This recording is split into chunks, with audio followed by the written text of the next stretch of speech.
Awak pesawat menjadi korban dalam tragedi tersebut. Bangkai pesawat milik maskapai Rusia Kogal 5 Via hancur berkeping-keping di area pegunungan terpencil di sekitar wilayah Hasana di sebelah selatan kota pantai Ar-Arish, Sinai Utara, Mesir. Diduga seluruh penumpang pesawat tidak ada yang selamat. Di lokasi juga banyak jenazah yang bergeletakan dengan kondisi masih terikat sabuk pengaman kursi pesawat. Saat ini petugas penyelamat Mesir telah mengevakuasi lebih dari 100 penumpang dan kini proses evakuasi masih terus dilakukan.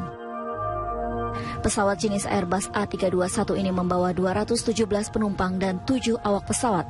Pesawat lepas landas dari Bandara Internasional Sharm el-Sheikh, Mesir pada pukul 5:51 waktu setempat dengan tujuan St. Petersburg, Rusia. 23 menit setelah lepas landas, pesawat gagal kontak dengan pihak ATC di Siprus dan selanjutnya tidak terdeteksi radar. Komunikasi terakhir pilot dengan ATC melaporkan adanya gangguan teknis dan meminta perubahan rute serta pendaratan darurat di Bandara Kairo. Namun setelah itu komunikasi terputus. Saat ini otoritas Rusia bergerak cepat untuk menyelidiki penyebab insiden jatuhnya pesawat, termasuk adanya dugaan pelanggaran aturan penerbangan. Sementara itu duka mendalam dirasakan. Kita beralih ke informasi lain, heboh dugaan foto rekayasa saat kunjungan Presiden ke Jambi pekan lalu akhirnya mendapatkan tanggapan dari pihak istana. Pihak istana mengaku tidak akan melaporkan kasus tersebut ke polisi. Sekretaris Kabinet Pramono Anung menyatakan tudingan adanya rekayasa dalam foto saat Presiden menemui suku anak dalam di Jambi adalah hal yang tidak etis. Menurutnya, tudingan ini bisa dikategorikan sebagai pembunuhan karakter terhadap Presiden. Meski demikian, pihak istana mengaku tidak akan melaporkan kasus ini ke polisi dan berharap tidak terjadi lagi kasus serupa.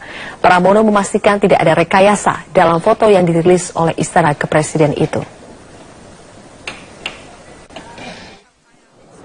Apa yang dikembangkan di sosial media yang seperti ini sudah di luar etik, karena betul-betul Presiden dan beberapa teman media juga bersama-sama hadir pada waktu itu.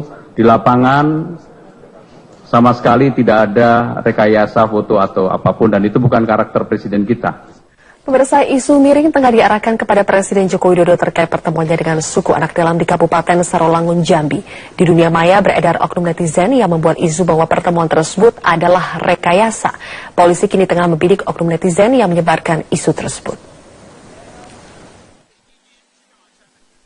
Dalam foto yang ramai diperbincangkan di media sosial, nampak seolah-olah Presiden Joko Widodo bertemu terlebih dahulu dengan suku anak dalam yang berpakaian. Kemudian di foto yang berbeda terlihat mereka diatur agar melepas pakaian dan diajak berfoto sambil berbincang dengan Presiden di tengah kebun sawit. Namun tudingan miring terkait rekayasa foto tersebut telah dibantah oleh beberapa pihak dan meluruskan kronologi pertemuan Presiden dengan suku anak dalam. Salah satunya dari Menteri Sosial Khofifah Indar Parawangsa. Khofifah membantah pertemuan disetting sedemikian rupa dengan maksud pencitraan. Polisi tidak tinggal diam melihat kegaduhan di media sosial dan mengaku akan mengusut oknum yang menyebarkan isu foto rekayasa tersebut karena dianggap sebagai fitnah terhadap Presiden. Jika nantinya pelaku penyebar berita bohong seperti isu miring yang ditunjukkan ke Presiden ini dihukum, ini menjadi jerat pertama surat edaran pidana bagi penebar kebencian atau hate speech yang dikeluarkan Kepolisian Republik Indonesia. Namun demikian, berbagai pihak mengingatkan agar polisi berhati-hati menerapkan jerat hukum bagi penebar kebencian atau hate speech ini. Itu harus belajar betul apa yang disebut sebagai ujaran kebencian. Kan di surat edaran itu disebutkan macam-macam, ya kan? Ada penghinaan, pencemaran nama baik, penistaan, dan lain-lain gitu ya. Termasuk penyebaran berita bohong, tapi ingat ada belakangnya yang berpotensi untuk terjadinya pembunuhan, ya, yang berpotensi menimbulkan kerusuhan sosial. Itu harus paham itu. Terus bidang apa aja? Ya termasuk sara, agama, dan lain-lain. Sebenarnya semuanya itu mengacu kepada undang-undang yang ada. Nah, ini Kapolri berharap semua polisi paham itu. Jadi nggak asal tangkap. Bagaimanapun masyarakat harus bijak dalam mengutarakan pendapat. Jangan sampai kebebasan berpendapat disalahgunakan menjadi kebebasan menghujat, menebarkan kebencian, dan menyebarkan berita bohong. Tim Liputan Metro TV. Aktivitas di tempat pengelolaan sampah terpadu atau TPST Bantar Gebang pagi hari ini berkurang pasca diberhentikannya puluhan truk pengangkut sampah di kawasan Cilengsi. Informasi selengkapnya akan disampaikan oleh rekan kami, ada Aulia Pane, langsung dari Bantar Gebang, Bekasi, Jawa Barat. Aulia, apakah masih ada truk-truk sampah yang berlalu lalang di sekitar Bantar Gebang?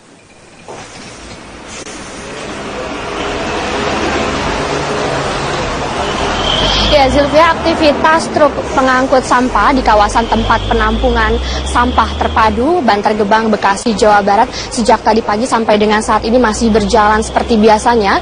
Namun pagi ini, tepatnya sejak tadi malam, banyaknya truk yang masuk ataupun menuju ke Bantar Gebang ini tidak sebanyak hari-hari biasanya, dikarenakan ini dampak dari pemblokiran puluhan truk-truk pengangkut sampah di kawasan Cilengsi, Bogor. Ini memang merupakan salah satu jalur utama truk-truk pengangkut sampah dari Jakarta untuk menuju ke Bantar Gebang, dengan salah satu jalurnya yakni dengan melalui kawasan Cilengsi tersebut, sehingga dampaknya dari pemblokiran jalan ataupun pemblokiran truk-truk sampah tersebut mengakibatkan berkurangnya aktivitas dari truk pengangkut sampah di kawasan Bantar Gebang ini. Dan memang sampai dengan saat ini kami juga masih menunggu konfirmasi ataupun statement dari pengelola sampah di kawasan Bantar Gebang ini, yakni PT Godang Tuajaya dan juga PT Navigate Organic Energy. Dan memang seperti kita ketahui bahwa pengelolaan sampah di kawasan Bantar Gebang ini menjadi polemik, dikarenakan pada awalnya ini berawal dari pengelolaan sampah oleh rekanan Pemprov Jakarta ini antara PT Godang Tuajaya dan juga PT Navigate Organic Energy ini yang meminta kepada Pemprov DKI Jakarta untuk mengubah klausul perjanjian kerjasama ataupun juga adendum dari pengelolaan sampah.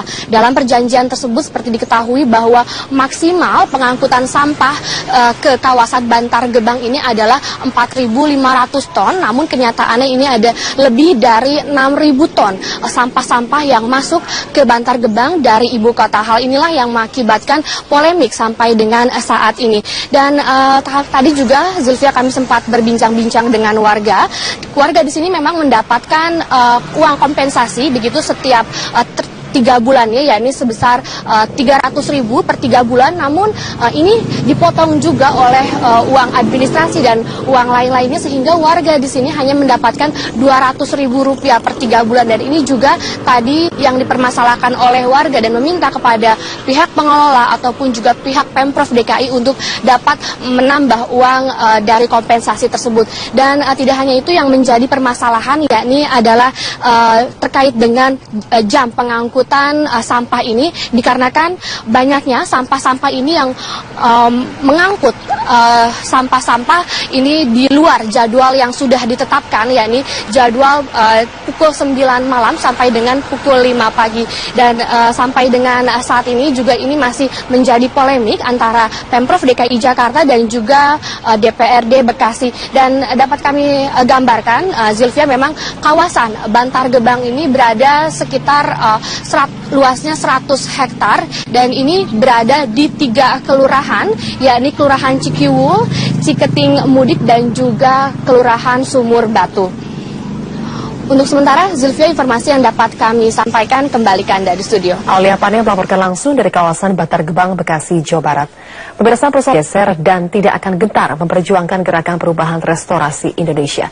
Tekad ini berangkat dari keyakinan bahwa kalau tidak berubah, bangsa Indonesia akan makin tertinggal dibandingkan bangsa-bangsa lain. Ketua Umum Surya Paloh menyatakan hal ini di Manado, Senin siang. Untuk terus memperjuangkan gerakan perubahan restorasi Indonesia. Semangat ini tampak dalam pertemuan Surya Paloh dengan para kader Partai Nasdem se-Sulawesi Utara di Manado.